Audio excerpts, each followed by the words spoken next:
So single sign-on, again, it's all about just having to provide one credential set. The user doesn't have to remember all these passwords to be able to do their job and get access to the resources they need. And like I said before, the security issue is that if I only have to remember one credential set, then the attacker only needs to compromise one credential set and get access to everything, which is called keys to the kingdom. So, we've got to weigh. Every organization has to weigh if they need a single sign-on, if it's the best for them or not. So a single sign-on, it has much more efficient logon. If your users have to have 4, 6, 8 passwords, this is a more efficient way to go. The user management can happen a lot easier since all of the accounts will be in one place. Then they can be, you can administrate them, you can maintenance them, and then if a user, leaves the company or somebody gets fired, then it's only one place you have to get rid of that account and not all of these other accounts throughout the whole organization. You don't need multiple passwords, and the goal is that now, since the users only have to remember one, it'll be a large, complex password. So it provides central administration. So those are the good things. And again, we talked about the security issue. And one other thing is that to have a single sign-on environment is kind of a utopia.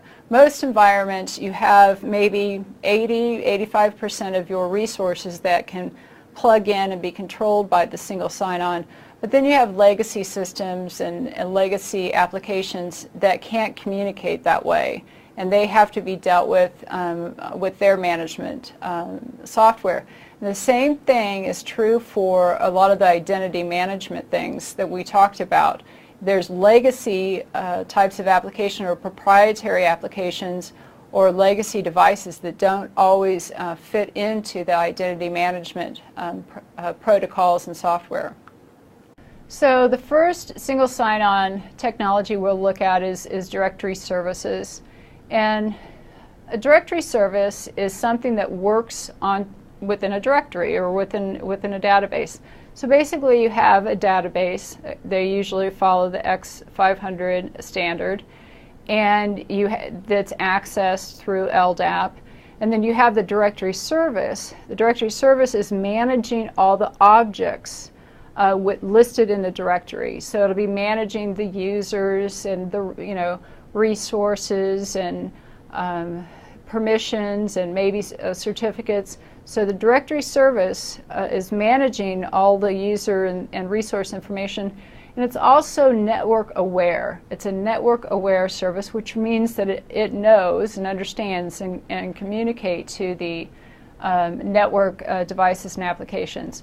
So how is it single sign-on? Well, you only have to authenticate to the directory service. Active Directory is one of the most common ones people know. Users authenticate to a domain controller. The actual directory service is called Active Directory. When you send over your credentials, it has a user database and with your credentials in it.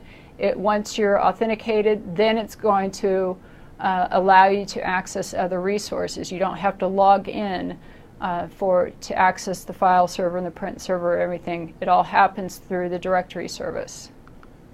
I said that a lot of products are combining, and because identity management, all these needs are taking place: provisioning, auditing, user management. So even the directory services are having more and more of these types of identity management services that we talked about earlier.